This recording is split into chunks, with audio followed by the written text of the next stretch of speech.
குளித்தலையில ஆமா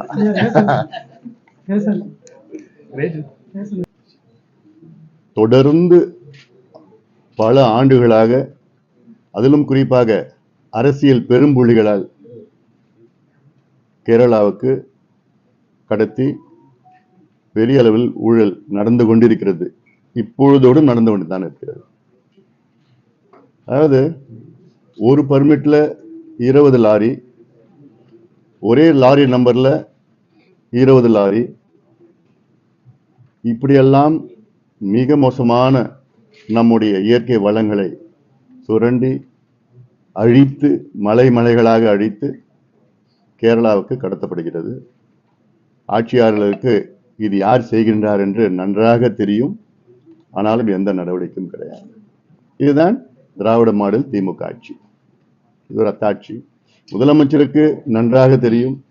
இன்னும் சொல்ல போனால் முதலமைச்சர் இந்த மாதம் இறுதியிலே இங்கு வர இருக்கின்றார். அவர் இது சம்பந்தமாக ஒரு விசாரணை அமைக்க வேண்டும். உண்மையிலே முதலமைச்சர் இந்த மாவட்டத்தின் மீது அக்கறை இருந்தால், அல்லது தமிழக மக்கள் மீது அக்கறை இருந்தால், தமிழக இயற்கை மீது அக்கறை இருந்தால், இவ்வளவு காலமாக யார் இதை கொள்ளையடித்தது, யார் கடத்தி சென்றதில் எல்லாம் ஒரு விசாரணை முதலமைச்சர் அவர்கள் அமைக்க வேண்டும். அடுத்தது, இங்கே அணு கனிம சுரங்கம் கிள்ளியூர்ல, இது இந்தியன் ரேர் எர்த்ஸ் லிமிடெட் என்ற மத்திய அரசு நிறுவனம் அங்கே ஒரு ஆலை வைத்திருக்கிறது. அங்கே ஆலைக்காக அந்த ஒரு சுரங்கத்தை 1140 ஏக்கர் பரப்பளவில் எடுக்க திட்டமிட்டிருக்கிறது. அதில் மோனோசைட் என்ற கனிமத்தை எடுத்து இந்த ஆலை கிட்டத்தட்ட 60 மில்லியன் டன் 40 ஆண்டு காலம் அது வரும். அது திட்டமிட்டிருக்கின்றார்கள். அங்கே இருக்கின்ற கிள்ளியூர் பகுதியில் உள்ள கிட்டத்தட்ட 10 கிராம மக்கள் இதை எதிர்த்து, இதனால் மிகப்பெரிய அளவிலே அணு கதிர்வீச்சு அந்த பகுதியிலே வந்து கொண்டிருக்கிறது. இப்பொழுதே இந்த சுரங்கம் திறந்தால் இன்னும் பெரிய அளவிலே வரும். இதனால் புற்றுநோய் மட்டும் கிடையாது, அதை விட மோசமான சூழல் வரும். அங்க இருக்கின்ற இளம் பிள்ளைகள், கை குழந்தைகள், பெண்கள் எல்லாத்துக்கும் பாதிப்பு வரும். அதை தடுத்து நிறுத்த வேண்டும். தமிழக அரசு அதற்கு அனுமதி கொடுக்க கூடாது. அதற்கு ஏதோ கருத்து கேட்கிற கூட்டம் அக்டோபர் நடைபெற இருக்கிறது. அது இருந்தது, இப்ப தள்ளி போட்டிருக்காங்க. அந்த கருத்து கேட்கிற கூட்டத்தில் முதலமைச்சர் அவர்கள் ஆலோசனையின் பேரில் அனுமதி மறுக்கப்பட வேண்டும். தமிழ்நாட்டில் எந்த சுரங்கமும் வேண்டாம். அது நிலக்கரி சுரங்கம் இருந்தாலும் சரி, டங்ஸ்டன் சுரங்கம் இருந்தாலும் சரி, மோனோசைட் கனிம வளம் சுரங்கம் இருந்தாலும் சரி, எந்த சுரங்கமும் வேண்டாம். இங்கே தமிழ்நாட்டில் உள்ள கனிம வளத்தை, இயற்கை வளத்தை நாம் பாதுகாப்போம். இதை அழிப்பதற்கு யாருக்கும் அதிகாரம் கிடையாது. காலங்காலமா இங்க இருந்தது, இனி வரும் காலங்களில் இது இருக்கணும், இங்கதான் இருக்கணும். இதுல அழிக்கிறது எல்லாம் இதுல வியாபாரமாக்குறதுல வேணாம். ஏற்கனவே இங்க தாது மணல் சம்பந்தமாக கிட்டத்தட்ட 50-100 கிராமங்கள் அழிந்து விட்டன. கடல் அரிப்பு வந்துடுச்சு. அப்புறம் நிலத்தடி நீர்லாம் மாசுபட்டுடுச்சு. அது ஒரு பக்கம். இன்னும் தள்ளி அந்த பக்கம் திருநெல்வேலியில பார்த்தா கூடன்குளம் அதுல கிட்டத்தட்ட 2 அணு உலைகள் இயங்கி கொண்டிருக்கிறது. இப்போ இன்னும் 2 அணு உலைகள் தயார் நிலையில இருக்கிறது. அவங்க திட்டம்னா 10 அணு உலைகளை இயக்கணும்னு அவங்க திட்டம் வச்சிருக்கிறாங்க. கூடன்குளம் இங்கே அணு உலை வரக்கூடாதுன்னு முதல் போராடினது எங்க மருத்துவர் ஐயா பாட்டாளி முருகேசன் தான். ஆனா அதன் தொடர்ச்சியா தொடர்ந்து, ஏன்னா இதுல மிகப்பெரிய ஒரு பேராபத்து இருக்கிறது. எல்லாமே இது Russia technology. Kudankulam Russia technology. ரஷ்யால செர்னோபில்னு ஒரு ஊர்ல அங்க இதே போன்ற அணு உலை டெக்னாலஜியில் அது வெடிச்சு கிட்ட 25-30 ஆண்டுகளாக இருந்து 30 ஆண்டுகளும் அங்க 1000 ஏக்கர் சுத்தி பரப்பளவுல இன்னைக்கு ஒரு புல்லு பூண்டு கூட கிடையாது. அப்போ இங்க வெடிச்சதுன்னா நினைச்சு பாருங்க, சுத்தி இருக்கிற 3-4 மாவட்டங்கள் அப்படி அழிஞ்சிடும். இந்த இவ்வளவு ஆபத்து வச்சுட்டு இருக்கணும். அது இல்லாம அணு கழிவு அங்கேயேதான் பாதுகாக்கப்படுகிறது. இது எங்கேயோ முதல்ல இதை எடுத்துட்டு நார்த் ஈஸ்ட் வடகிழக்குல எடுத்துட்டு போய் அங்க நாங்க மலைக்கு அடியில வச்சிருப்போம்லாம் சொன்னாங்க. அதெல்லாம் ஒண்ணும் நடக்கல. இதான் இருக்குது. அது அடுத்தது இங்க கன்னியாகுமரி மாவட்டத்தில் வந்து ரப்பர் தொழிற்சாலை ஒன்று வேணும்னு கேட்டிருக்காங்க. ஏன்னா இங்க பக்கத்துல கேரளாவில் இருக்கு. இங்கே கன்னியாகுமரியில இது மிகப்பெரிய தொழிலா இதுக்கு வரணும், கொண்டு வரணும்னு இங்க ஒரு கோரிக்கை இருக்கிறது. அது இல்லாமல் சமீபத்தில் இல்லை, ரொம்ப நாளா நடந்துட்டு இருக்குது மருத்துவ கழிவு, மெடிக்கல் வேஸ்ட். இது வந்து கேரளாவில இருந்து தமிழ்நாட்டிற்கு பல ஆண்டு காலமாக இதை எடுத்து வந்து இங்கே தமிழ்நாட்டிலே கொட்டி கொண்டிருக்கின்றார்கள். மருத்துவ கழிவு மட்டும் கிடையாது, இறைச்சி கழிவு, கோழி பண்ணை கழிவு, பன்றி இறைச்சி கழிவு, இது எல்லாமே வந்து நம்ம எல்லையில தான் கூட்டிட்டு போறாங்க. இதுல கன்னியாகுமரி மாவட்டத்துல, தென்காசி மாவட்டம், தேனி மாவட்டம், அந்த பகுதியில எல்லாமே வரிசையா அங்கங்க எங்கெங்க கிடைக்குதோ கட்டிட்டு இருக்காங்க. இதுல வந்து பாத்தீங்கன்னா 33 சோதனை சாவடிகள் இருக்கு. 33 சோதனை சாவடிகளை மீறி தமிழ்நாட்டுல டன் கணக்குல மலையா காலங்காலமா கொட்டிட்டு இருக்கிறாங்கன்னா, அப்போ இந்த சோதனை சாவடி எதற்கு? இதற்கு அதிகாரிகள் எதற்கு? ஆட்சியர்கள் என்ன செய்து கொண்டிருக்கின்றார்கள்? இது எவ்வளவு மோசம்! இது அரசாங்கம் இது வரைக்கும் நடவடிக்கை எடுக்கல. பசுமை தீர்ப்பாயம் வந்து அவங்க முன்கூட்டியே சூமோட்டோவா எடுத்து அதுல வந்து கேரளா வந்து அதை வந்து சுத்தப்படுத்தணும், அரசு சுத்தப்படுத்தணும்னு சொல்லி அவங்க சொல்லி இருக்கிறாங்க. தவிர தமிழ்நாடு அரசு இது வரைக்கும் ஒண்ணும் பண்ணல. ஏன்னா எல்லாமே லஞ்சம், ஊழல் தான். முதலமைச்சருக்கு உண்மையிலே இருந்தால் இந்நேரம் நடவடிக்கை எடுத்திருப்பாரு. யார் யார் அங்க காரணம், எப்படி வந்தது, அதிகாரி யார் காரணம், அவங்க மாதிரி நடவடிக்கை எடுத்து சஸ்பென்ஷன், டிஸ்மிஸில், ஜெயில பிடிச்சி போட்டுருணும் அவங்க எல்லாம். இதெல்லாம் வந்து மோசமான ஒரு ஒரு ஒரு இது சூழல்ல இருக்கு. அதே போன்று நேற்று முன்தினம் கூட வந்து 17 பேர் வந்து இலங்கை கடற்படையினால் கைது பண்ணியிருக்காங்க, நம்மளுடைய மீனவர்கள் இருக்கு. சமீபத்தில் கூட நாடாளுமன்றத்தில் நான் பேசினேன். நான் அதுல கச்சத்தீவு சம்பந்தமாக ஒரு கேள்வி வந்தது, அது சம்பந்தமா அதுவும் நான் பேசினேன். அதுல நான் பேசுறப்போ கச்சத்தீவு வந்து இந்திரா காந்தி அம்மையாரால் தாரவார்த்துக்கு கொடுக்கப்பட்டது. அதாவது ஒரு நிலம், ஒரு நாட்டு, நம்ம இந்தியாவுடைய நிலத்தை வேற நாட்டுக்கு கொடுக்கணும்னா அரசியல் சாசன திருத்தம் கொண்டு வரணும், கான்ஸ்டிடியூஷனல் அமெண்ட்மெண்ட் கொண்டு வரணும் நாடாளுமன்றத்தில். ஆனா அது எதுவுமே செய்யாம இந்திரா காந்தி அம்மையார் அவர்கள் அவங்க கொடுத்துட்டாங்க. அப்போ திமுக ஆட்சியில இருந்தது, திமுக அமைதியா இருந்தது. ஏன்னா திமுக இந்த ஆட்சியை டிஸ்மிஸ் பண்ணிடுவோம்னு மிரட்டினாங்க, அப்படியே கலைஞர் அப்படியே அமைதியா இருக்காரு. அப்போ 2 பேருமே தான் துரோகம் பண்ணியிருக்காங்க தமிழ்நாட்டிற்கு. இப்போ மோடி அரசாங்கம் அதை எப்படியாவது மீண்டும் அது கொண்டு வர்றதுக்கு நாங்கள் முயற்சி செய்து கொண்டிருக்கின்றோம் என்று சொல்லியிருக்கிறாங்க. அதனாலதான் நிறைய பிரச்சனைகளே வந்துட்டு இருக்குது. இந்த ஓராண்டு மட்டும் கிட்டத்தட்ட இந்த 17 பேர் கைது பண்ணதுக்கு முன்பு வரைக்கும் 569 பேர் கைது பண்ணியிருக்கிறாங்க. 190 படகுகள் வந்து கையகப்படுத்தப்பட்டிருக்கிறது. இதெல்லாம் நிச்சயமா இது ஒரு நிரந்தர தீர்வு வேண்டும் இந்த பகுதியில். அது இல்லாம இங்க இந்த பகுதியில கொஞ்சம் பரவாயில்ல, கொஞ்சம் செழுமா இருக்கு.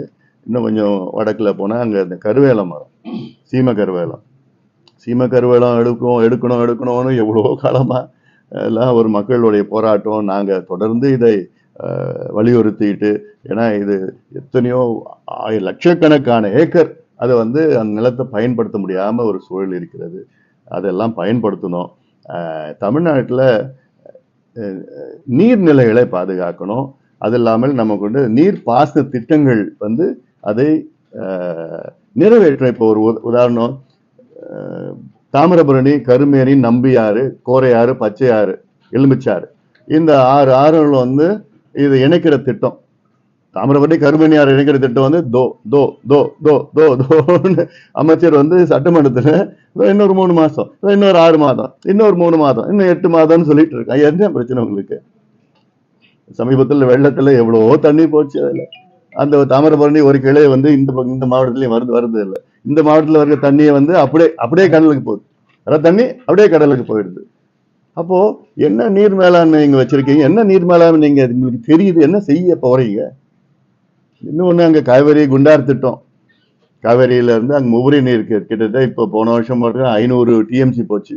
இந்த ஆண்டு இன்னும் கணக்கு இன்னும் முடியல. இப்ப இந்த வடகிழக்கு நடந்தான்னு இருக்கு. இதுக்கப்புறம் தான் தெரியும் எவ்வளவு கடல்ல தண்ணி போடுறது. அதுல குண்டாறு வந்து விருதுநகர் மாவட்டத்தில் இருக்கு. அந்த குண்டாறுல இணைக்கணும், வைகை ஆற்றுல தாண்டி குண்டாறுல இணைக்கிற திட்டம் இது நிச்சயமா அது அவசியமா செய்யணும். ஏன்னா இது வருங்காலம் மோசமான காலமா இருக்கும். பருவநிலை மாற்றம், காலநிலை மாற்றம், கிளைமேட் சேஞ்ச், குளோபல் வார்மிங்ல திடீர்னு மழைனா பெரும் மழை, புயல்னா பெரும் புயல், வெள்ளம் பெரும் வெள்ளம், இதுதான் திடீர்னு வரப்போகுது. இன்னும் வருங்காலம் இன்னும் மோசமா இருக்க போகுது. அதற்கு ஏற்ப நடவடிக்கை, முன்னெச்சரிக்கை நடவடிக்கை, அடாப்டேஷன், மிட்டிகேஷன், அடாப்டேஷன் சொல்வார்கள். அதையெல்லாம் கருத்தில் கொள்ள வேண்டும். ஆனா இதெல்லாம் இவங்க செய்வாங்களான்னு தெரியல. முதலமைச்சருக்கு இது தெரியுமா, செய்வாரா? இன்னும் ஒண்ணு முக்கியமானது, இந்தியாவிலே வந்து ஒரு சிறு தொழில் ஒண்ணு இந்தியாவிலே அதிகமா தமிழ்நாட்டை தான் செய்யறாங்க. யாருக்காவது தெரியுமா? கஞ்சா தொழில். அதான் இந்தியாவிலே அதிக சிறு தொழில் செய்கின்ற மாநிலம் தமிழ்நாடு. என்னன்னா கஞ்சா சிறு தொழில். இது சிறு தொழில் ஆயிடுச்சு. இப்போ தெருவா வித்துட்டு இருக்கிறாங்க. பள்ளிக்கூடம், கோவில், காலேஜ் எதுவுமே கிடையாது. எந்த தெருவில் போனாலும் கஞ்சா போடலும் சரளமா கிடைக்கும். தமிழ்நாடு பேரை மாத்தில, கஞ்சா நாடா மாத்திடலாம். அந்த அளவுக்கு இருக்கு. முதலமைச்சருக்கு ஒரு எள்ளளவும் கவலையோ அக்கறையோ கிடையாது. ஏன்னா இவங்க 3 தலைமுறையை மதுவை குடிச்சு அழிச்சிட்டாங்க. இப்ப இந்த தலைமுறைய கஞ்சா கொடுத்து அழிச்சிட்டு இருக்கிறாங்க. அதே வேளையில காவல்துறைக்கு தெரியாத ஒரு பொட்டலம் கஞ்சா யாரும் வைக்க முடியாது. காவல்துறை இதுக்கு முழுக்க உடந்தையாக இருக்கிறது. இதே காவல்துறை திருநெல்வேலியில நீதிமன்றத்துல மாயாண்டின்னு ஒரு இளைஞர் வந்து வெட்டி கொலை செய்யறாங்க. அப்படியே பார்த்துட்டு தான் இருக்கிறாங்க. தான் காவல்துறையோட லட்சணம் அது. சட்டம் ஒழுங்குடைய லட்சணம். சட்டம் ஒழுங்கு யார் கையில இருக்கு? முதலமைச்சர் கையில இருக்கு. அவருக்கு இதுக்கெல்லாம் நேரம் கிடையாது. ஒரு ஆய்வு பண்ணது கூட கிடையாது. அப்ப என்ன நிலையில இருக்கும் சட்டம் ஒழுங்கு? என்ன நிலையில இருக்கும்? ஆக இதெல்லாம் தமிழ்நாடு மோசமான ஒரு மாநிலமா மாறிட்டு வருது. கடன் கடன் கடன், எங்க பார்த்தாலும் கடன். இந்த திமுக ஆட்சிக்கு வந்து கிட்டத்தட்ட 3 மடங்கு அதிகமா கடன் வாங்கியிருக்கிறாங்க. எல்லா தலையிலும் 67,000 ரூபாய் கடன் இருக்குது. நிறைய என் பேர்லயும் 67,000 ரூபாய் கடன் வாங்கிருக்காங்க கவர்மெண்ட். உங்க பேர்லயும் வாங்கிருக்காங்க. கேட்டாங்களா உங்க கவர்மெண்ட் அனுமதி கேட்டாங்களா? இல்ல, எல்லார் பேர்லயும் வாங்கியிருக்கிறாங்க. இது வந்து இவங்க கட்ட போறது இல்லை. இதெல்லாம் நடந்து கொண்டிருக்கிறது.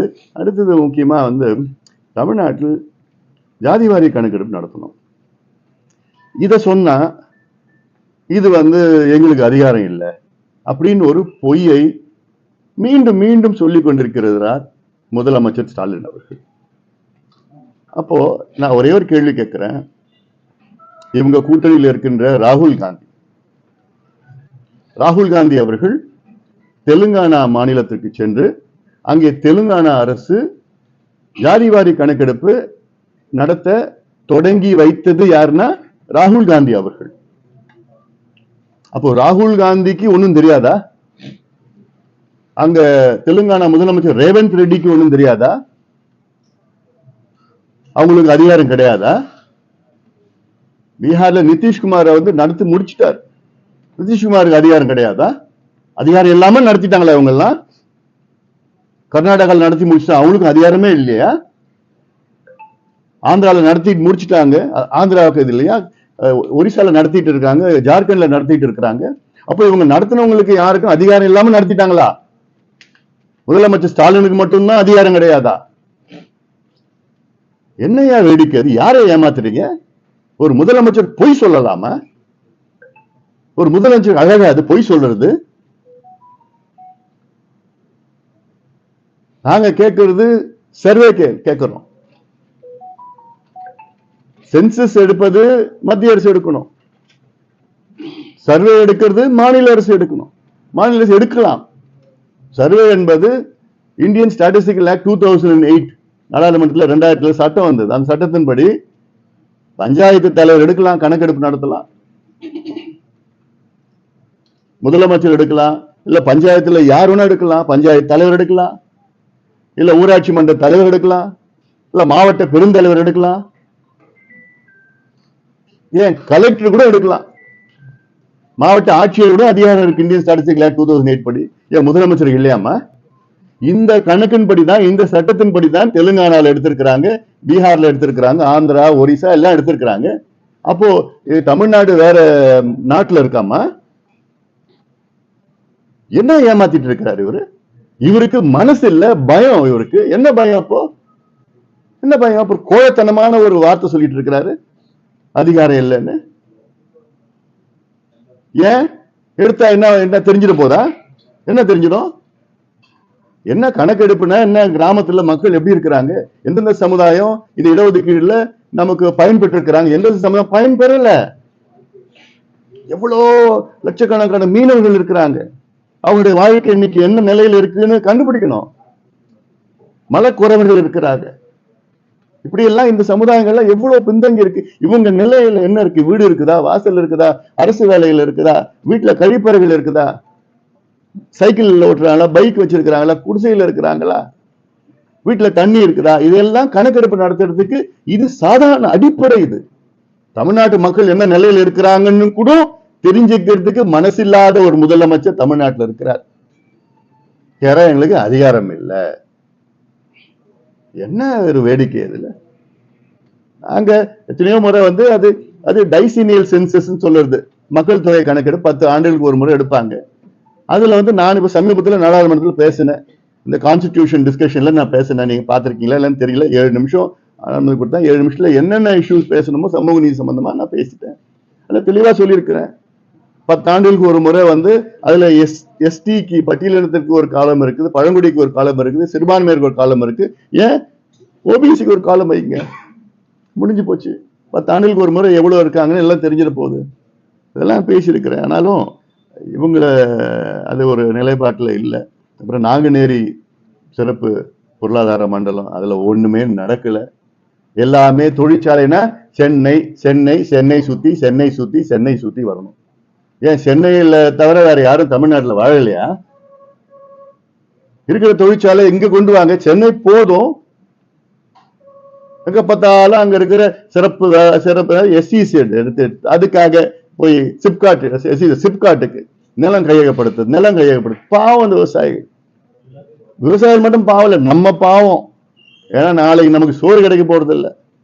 நம்ம இப்போ இருக்கிறோம்ல, நம்ம சந்ததியினருக்கு சோறு கிடைக்க போறது இல்லை. இவங்க எல்லாத்தையும் இருக்கிற மண்ணெல்லாம், விவசாய மண்ணெல்லாம் அழிச்சு ஃபேக்டரி. நேற்று சொல்றாரு ஏவாவேலு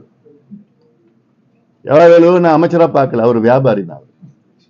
எப்பயுமே அவர் வியாபாரி தான், இப்பயும் வியாபாரி தான் இருக்கிறாரு. அமைச்சர்னு ஒரு பேர் இருக்கு அவருக்கு. அவர் கேட்கிறாரு, திருவண்ணாமலை மாவட்டத்தில் தொழிற்சாலை வரக்கூடாதா? திருவண்ணாமலை மாவட்டத்தில் அங்க இளைஞர்களுக்கு வேலை வாய்ப்பு உருவாக்கக்கூடாதா? அது ஏன் அன்புமணி தடுக்கிறார்? நான் கேட்கிறேன் ஏவாவேலு அவர்களை, நாங்க தொழிற்சாலைகளுக்கு எதிரானவர்கள் கிடையாது. தொழிற்சாலை வரணும், பொருளாதாரம் முன்னேறணும், வேலை வாய்ப்பு உருவாகணும்.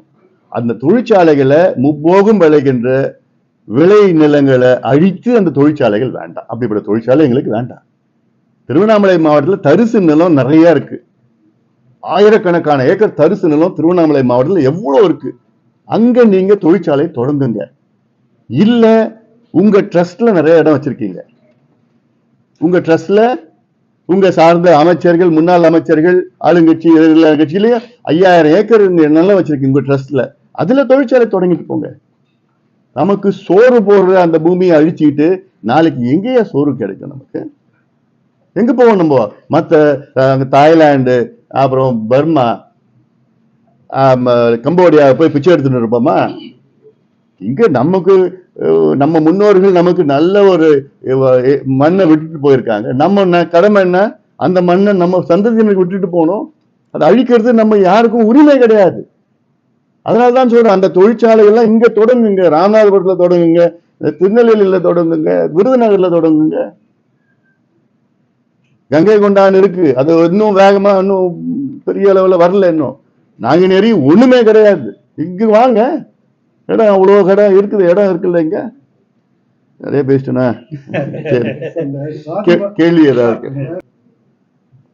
முதலமைச்சருக்கு சமூக நீதி மேல புரிதல் கிடையாது. அவங்க அப்பாவுக்கு இருந்தது, கலைஞருக்கு இருந்தது, இவருக்கு சுத்தமா கிடையாது. ஏன்னா இவர் சுத்தி இருக்கிறது வியாபாரிகள் தான், அமைச்சர்கள் கிடையாது. வியாபாரம், அதுதான் வியாபாரத்துல முன்னிலைப்படுத்தி தான் இவங்க ஆட்சி செய்யறாங்க தவிர சமூக நீதி எதுவும் கிடையாது. ஏன்னா இவங்களுக்கு என்ன கணக்குன்னா, ஓஹோ இவங்க கணக்கெடுப்பு நடத்தினா உடனே இவங்க அதிகமாக சீட்டு கேட்பாங்க, இந்த சமுதாயம் அதிகம் சீட்டு கேட்பாங்க, இந்த சமுதாயத்துல வந்து மாவட்ட செயலர் கேட்பாங்க, இந்த சமுதாயத்துல வந்து இதுக்கு அமைச்சர்கள் கூடுதலா கேட்பாங்க. அந்த எண்ணம் தான் இவருக்கு இருக்கு தவிர, இந்த அடித்தள மக்கள், அடிமைப்பட்ட மக்கள், ஒடுக்கப்பட்ட அடக்கப்பட்ட மக்கள் எல்லாம் முன்னுக்கு வரணும் அந்த எண்ணம் இவங்களுக்கு இல்லை. தமிழ்நாட்டுல 2 பெரிய சமுதாயம் இருக்கு. ஒன்று பட்டியலின சமுதாயம், அடுத்தது வந்து வன்னிய சமுதாயம் பெரும்பான்மையான சமுதாயமா இருக்கிறது. இங்க பகுதியில் வந்து மற்ற முக்குளத்தூர் அது போன்ற சமுதாயம், முத்தரையர் எல்லாம் இருக்கிறாங்க, நாடார் சமுதாயம் எல்லாமே இருக்கிறாங்க, யாதவ சமுதாயம். இவங்க எல்லாமே எந்த நிலையில இருக்கிறாங்கன்னு தெரிஞ்சுக்கிறதுக்கு ஏன் முதலமைச்சருக்கு ஆர்வம் இல்லை? இவ்வளவு காலமா இடஒதுக்கீடு வந்திருக்குது, வந்து சேர்ந்திருக்குதா? அப்போ இது இல்லாமல் வந்து இப்ப மீனவர் சமுதாயம் இருக்கும், பெரிய சமுதாயம் இருக்கு. இந்த கரையில கன்னியாகுமரியிலிருந்து கும்மிடிப்பூடி வரைக்கும் ஒரு கரையில இருக்கா. அவங்க எந்த நிலையில இருக்கிறாங்க? அவங்க வீடு இருக்குது அவங்களுக்கு? அவங்க பிள்ளைங்க படிச்சிருக்கிறாங்களா? எந்த அளவுக்கு படிப்பு இருக்கு? அதுல அரசு வேலைகள் இருக்கிறாங்களா? இல்ல மீன் பிடிக்கும் போட் இருக்குதா, வலை இருக்குதா, வீட்டுல பெண் குழந்தைங்க படிச்சிருக்கிறாங்களா? இந்த நிலை தெரிஞ்சுக்கிறதுக்கு தான் இந்த சர்வே கேட்கிறாங்க. இது எடுக்க முடியல, அரசியல்காரன் எங்க கிட்ட அதிகாரம் இல்லை, எங்க கிட்ட அதிகாரம், அப்புறம் மாநில சுயாட்சி, மத்திய இதாட்சி, இந்த ஆட்சி அந்த ஆட்சின்னு பேசுறதுலாம் வேஸ்ட், அதெல்லாம் வெட்டி பேச்சதெல்லாம். இருக்கிற அதிகாரம் எங்க கிட்ட இல்லைன்னு சொல்றது கோழைத்தனம். முதலமைச்சர் அங்க பீகார் முதலமைச்சர் அதிகாரம் இருக்கு, ரேவந்த் ரெட்டிக்கு அதிகாரம் இருக்குது, ஆனா ஸ்டாலின் அவர்களுக்கு அதிகாரம் இல்லைன்னா அப்படி எங்களுக்கு அதிகாரம் இல்லைன்னு சொல்லி கோழைத்தனமா நான் பாக்குறேன்.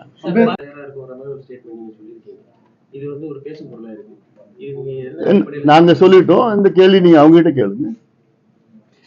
இல்ல அதுதான் சார், அதுல உங்களுடைய ஸ்டாண்ட் இப்போ தேர்தல் வரதுனால நீங்க இப்படி ஸ்டாண்ட் எடுக்கிறீங்களா? அதாவதுங்க, எங்களுடைய மருத்துவர் ஐயா அவர்கள் 45 ஆண்டு காலம் ஒரு சமூக நீதி போராளியாக வாழ்ந்து கொண்டு வருகிறார். இந்த 45 ஆண்டு காலத்தில் எத்தனையோ தேர்தல்களை நாங்க பார்த்திருக்கிறோம், எத்தனையோ தலைவர்களை பார்த்திருக்கிறோம், எத்தனையோ முதலமைச்சர்கள், பிரதமர்களை நாங்க பார்த்திருக்கிறோம். ஒவ்வொரு இடம் எங்களுக்கு சமூக நீதி வேண்டும் என்று இன்றும் போராடி கொண்டிருக்கின்றார் என்றால் இன்னும் சமூக நீதி நிலைநாட்டப்படவில்லை, எங்களுக்கு சமூக நீதி கிடைக்கல, அதான அர்த்தம். அப்போ திடீர்னு தேர்தலுக்காக இது செய்யறோம்னா, அதாவது என்னன்னா, நேற்று கூட பேசினேன், திமுகவில் ஒரு குரூப் இருக்காங்க, இவங்க என்ன பண்றாங்கன்னா, அவளுக்குள்ள ஒரு ரூம் போட்டு பேசிட்டு மீம்ஸ் போடுறோம் வந்து, இவங்க பாமகவா, தேர்தல் நேரத்தில் இவங்க வந்து இடஒதுக்கீடு பத்தி பேசுவாங்க அப்படின்னு சொல்லிட்டு நீ மீம்ஸ் போடுவான். இன்னொருத்தன் வந்து என்ன பண்ணுவானுங்க, இன்னொரு குரூப் வந்து இந்த டிவி விவாதத்துல வந்து இப்போ வந்து தேர்தல் வந்துருச்சு இல்ல, அப்ப மறுபடியும் அவங்க இடஒதுக்கீடு கேட்பாங்க. இன்னொரு குரூப் வந்து ஃபேஸ்புக்ல போடுவாங்க. இப்போ இன்னொரு அமைச்சரே பேசுற நிலைக்கு வந்துட்டாங்க. ஸோ இவங்களுடைய அந்த கோயபிள்ஸ் பிரச்சாரம் இருக்குல்ல, ஒரு பொய்ய 10 முறை சொன்னா அது உண்மையாகிறது கோயபிள்ஸ், அதே தான் இவங்க ஃபாலோ பண்ணிட்டு இருக்கிறாங்க. ஏன் இதுக்கு முன்பு நான் நேற்று படிச்சேன், நேற்று வந்து போராட்டம் பண்ணப்போ 37 இந்த 5 ஆண்டுகளில் 37 சம்பவங்களை நான் சுட்டி காட்டினேன். இந்த 5 ஆண்டு திடீர் தேர்தலுக்கு அப்ப என்ன சம்பந்தம் இருக்கு? 37 முறை முதலமைச்சரை பார்க்கிறதோ, அதிகாரிகளை பார்க்கிறதோ, போராட்டம் பண்றதோ, கடிதம் ஆர்ப்பாட்டம் பண்றதோ எல்லாமே 37 முறை 5 ஆண்டுகளில் செஞ்சிருக்கிறோம். இது தேர்தலுக்கு என்ன இருக்கு? அப்போ அது மீறியும் நான் சொல்றேன், சரி நாங்க தான் தேர்தல் உங்களுக்கு கொடுத்துடுறோம், ஆதரவு கொடுத்து, நீங்க இப்ப வருகின்ற ஜனவரி 6ஆம் தேதி சட்டமன்றம் கூடுது.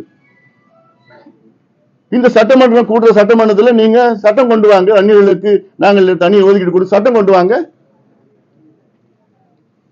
விஜய் வந்து அவருடைய அரசியல் கட்சியில ஒரு புதிய ஃபார்முலாவை சொல்றாரு, அந்த ஃபார்முலாவை நீங்க எப்படி பாக்குறீங்க? தெரியல என்ன ஃபார்முலா. இல்ல எங்களோட கூட்டணி வந்து ஆட்சியிலும் பங்கு, அதிகாரத்திலும் பங்கு இல்ல, அது தமிழ்நாட்டுல நான் சொல்லிருக்கல, அடுத்த ஆட்சி வந்து கூட்டணி ஆட்சி தான், அந்த கூட்டணியில நாங்க இருப்போம். கடைசி ஒரு கேள்வி, அம்பேத்கர் விவகாரத்துல உள்துறை அமைச்சர் அமித்ஷா வந்து பதவி விலகணும், காங்கிரஸ் கட்சி இவ்வளவு பெரிய போராட்டம் பண்ண வேண்டிய அவசியம் இல்லை? அதாவது அம்பேத்கர் அவர்கள் ஒரு தேசிய தலைவர். ஏன்னா அவரை வந்து ஒரு சிலர் வந்து ஏதோ பட்டியலின தலைவராக ஒரு தோற்றம் அப்படின்னு ஒரு சிறுமைப்படுத்தி கொண்டு வருகிறார்கள். அவர் தேசிய, காந்தி அவர்கள் எவ்வளவு பெரிய ஒரு உலக தலைவர், அவர் அண்ணல் காந்தி அவர்கள். அதே போல அம்பேத்கர் அவர்கள் வந்து ஒரு தேசிய தலைவர். அண்ணல் அம்பேத்கர் அவர்கள் எங்களுடைய கொள்கை வழிகாட்டி, எங்கள் கட்சியினுடைய ஐடியலாக். 3 பேர் எங்கள் கட்சியினுடைய கொள்கை வழிகாட்டிகள். ஒன்று அண்ணல் அம்பேத்கர், இரண்டாவது தந்தை பெரியார், மூணாவது புரட்சியாளர் கார்ல் மார்க்ஸ். எங்க கட்சி 89ல தொடங்கணும். 89ல தொடங்கி அன்றைக்கு எங்களோட 3 பேர் மும்மூர்த்திகள், அண்ணல் அம்பேத்கர், தந்தை பெரியார், கார்ல் மார்க்ஸ் அவர்கள். அவர்களுடைய கொள்கையை பின்பற்றி தான் இன்றைக்கு பாட்டாளி கட்சி இயங்கிக் கொண்டிருக்கிறது. அதை கடைபிடிக்கிறோம். அம்பேத்கர் அவர்களுடைய சிலையை ஒரே நாளிலே 7 சிலைகளை எங்கள் ஐயா திறந்திருக்கின்றார். இதற்கும் பாட்டாளி கட்சி மருத்துவர் ஐயா அவர்கள் எல்லாம் நூற்றுக்கும் மேற்பட்ட அம்பேத்கர் சிலைகள் நாங்கள் திறந்திருக்கிறோம். இல்லாமல் நாங்கள் அப்படிப்பட்ட ஒரு தலைவரை யாருமே இழிவுபடுத்தக்கூடாது. அது எந்த பொறுப்புல இருந்தாலும் சரி, அதை கண்டிக்கத்தக்கது. அதனால யார் இருந்தாலும் சரி. இடையிலேயே இந்த நியாய விலை கடையில அரிசி கடத்தல், அந்த அரிசி ஏழை மக்களுக்கு சென்றடைய அரிசியை டன் கணக்கில் கேரளாவை கடத்திட்டு இருக்காங்க. இதுலயும் பெரும் புள்ளிகள் தான் இதுல சம்பந்தப்படுத்திருக்காங்க. சமீபத்தில் பாத்தீங்கன்னா ஆந்திராவுக்கு டன்னுனா சாதாரண எத்தனை ஆயிரக்கணக்கான டன்கள் அரிசி கடத்திருக்கிறாங்க அங்க. இதற்கு சிபிஐ விசாரணை வேணும். ஏன்னா இது பல மாநிலங்களை சார்ந்த பிரச்சனை. இது சிபிஐ விசாரணை அவசியமானது. முதலமைச்சர் அவர்களுக்கு உண்மையிலே அக்கறை இருந்தால், தமிழ்நாடு மக்கள் மீது அக்கறை இருந்தால், அவர் சிபிஐ விசாரணை அவர் அமைப்பார். ஏன்னா இது கேரளா, பாண்டிச்சேரி, கர்நாடகா, ஆந்திரா சம்பந்தப்பட்ட ஒரு பிரச்சனை. இது ஊழல் பிரச்சனை. இது காலங்காலமா நடந்து கொண்டிருக்கின்ற பிரச்சனை. இதற்கு விசாரணை அவசியம் அமைக்கணும்.